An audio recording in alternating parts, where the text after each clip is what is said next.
Right now, your shoulders are a little higher than they were 5 minutes ago. Your jaw might be tight. And somewhere in the last few seconds, without asking permission, your breathing changed. It got shallower. Maybe it stopped completely, just for a moment. You probably didn't notice. Almost nobody does. It happens too fast and too quietly for most people to ever catch it.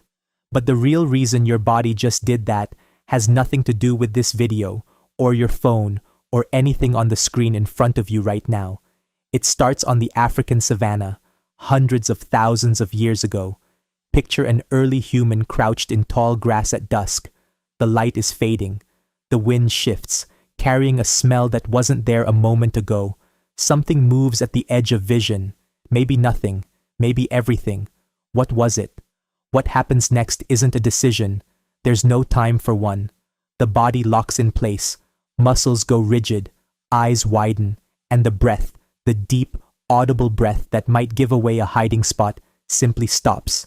This is the freeze response. It's older than language, older than tools, older than humans themselves. Why does freezing involve the breath specifically?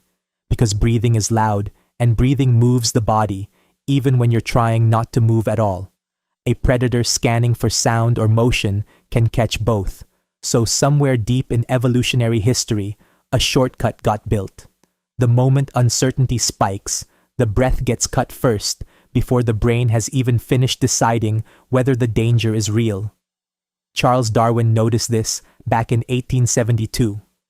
In his writing on the expression of emotions, he described how fear causes the breath to become held or suspended almost instantly, faster than conscious thought could explain.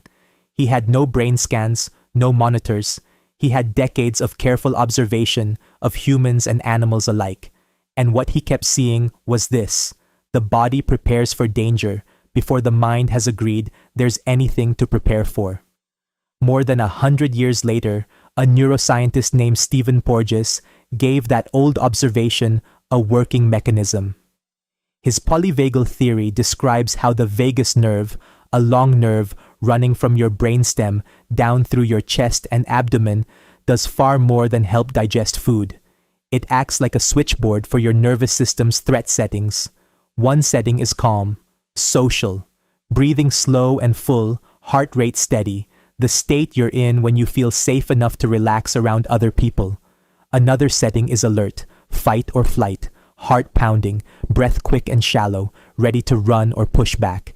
And then there's a third setting, older than the other two, that does the opposite of fight or flight.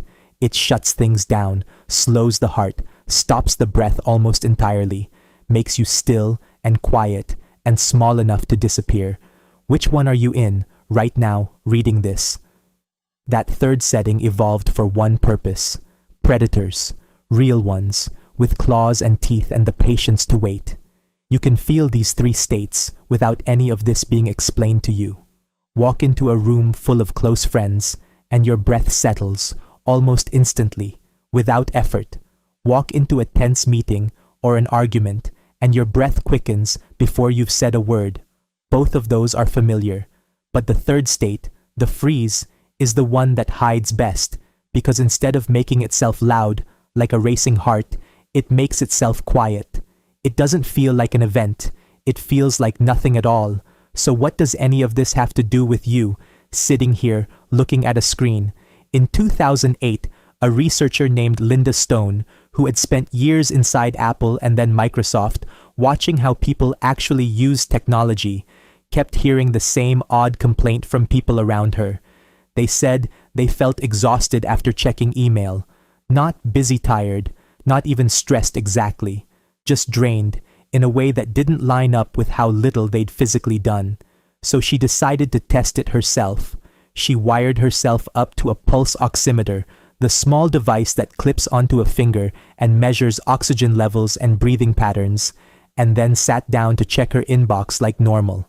What she found surprised her enough that she kept testing it on other people. Roughly 80% of people either held their breath completely or breathed in short, shallow sips while looking at email. Not occasionally, almost every single time, often within seconds of opening the inbox. She called it email apnea. As smartphones spread and inboxes became the least of anyone's screen time, she renamed it screen apnea, because by then, it wasn't just email, it was everything. Here's the part that should stop you cold.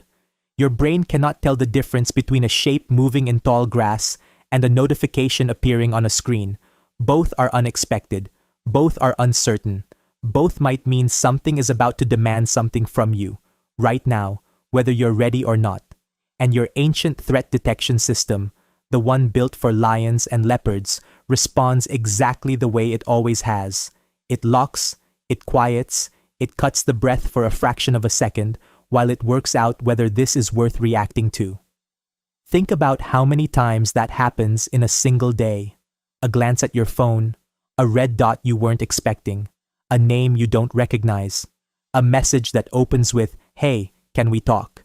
An email with the subject line, "Following up," a text that just says, "Call me when you get a chance." Each one is small. Each one is, on its own, completely forgettable. But each one triggers a flicker of that ancient freeze, a half second of suspended breath, a slight rise through the shoulders, a tightening across the chest, and then it passes, and you move on, and you never register that any of it happened. Now, multiply that by 100, maybe more. That's roughly how many times the average person checks a phone across a single day. 100 small uncertainties, 100 small freezes, 100 small signals to your body that something might be wrong, even though, almost every single time, nothing is. And it's not just notifications waiting for you. Think about the last time you scrolled through a news feed or social media during something tense, an election, a storm warning, breaking news of any kind. Each new post is another tiny question mark. Is this the update? Is this the bad one? Your thumb moves, the screen refreshes, and your body runs through the same brief calculation over and over, sometimes for an hour at a time. There's a word for this now, doom scrolling. But the body doesn't experience it as scrolling. It experiences it as a long, repeating sequence of almost freezes, one after another, with barely a breath in between. This is where it gets stranger. Your body doesn't keep score the way you'd assume. It can't separate a predator in the grass from an unread message from a coworker. Structurally, to your nervous system, they're close enough to the same thing, so it reaches for that old freeze circuitry, again and again, all day long, regardless of how trivial the trigger actually is. And freeze circuitry was never built to run constantly. It was built for emergencies, short, rare, and intense. A few seconds of stillness while a predator decided whether you were worth the chase. Then it ended, one way or another, and the body reset itself. But notifications don't end, not really. The uncertainty never fully resolves before the next one arrives, so the freeze response never gets to finish its job. It just stays partly switched on, all day, every day. Shoulders that never fully drop, a breath that never returns to its full depth. A low hum of vigilance that hasn't powered down in years. Have you noticed how often your shoulders sit up near your ears by the end of the day? Or how taking one deliberate, deep breath can feel almost startling, like your lungs forgot they were allowed to do that? Part of why this stays invisible for so long is that breath is one of the only bodily processes that runs completely automatically and yet can be taken over consciously the moment you pay attention to it. Most of the time, nobody pays attention to it. The technical word for sensing what's happening inside your own body is interoception. And for most people, interoception around breathing is almost non-existent. The breath changes, the body adjusts, and the conscious mind, busy reading a subject line, never gets the memo. That isn't just posture, and it isn't stress, in the loose, catch-all way that word usually gets used. It's a survival mechanism, millions of years old, still running quietly in the background, still trying to protect a body from a predator that was never actually there. There's a deeper layer most people never connect.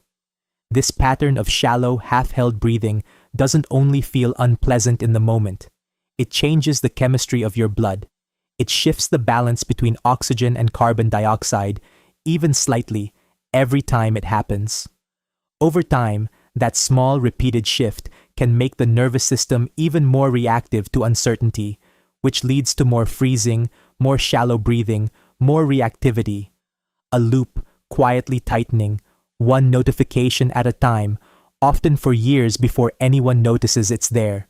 The early humans who first felt this freeze response weren't broken. The response saved lives, probably more than once. A half second of stillness, at exactly the right moment, could be the difference between being noticed by a predator and slipping past unseen entirely.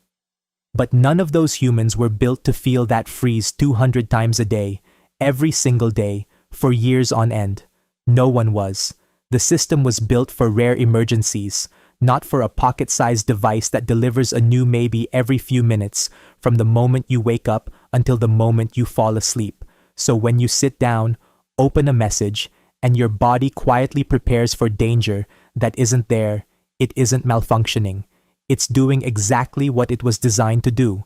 It's responding to a world that produces hundreds of false alarms a day, using a system that was only ever meant to handle one real one every now and then, with long stretches of safety in between.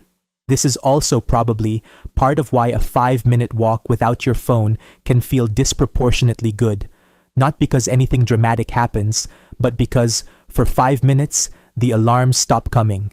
The freeze response gets a chance to fully release, all the way, instead of resetting halfway and waiting for the next one.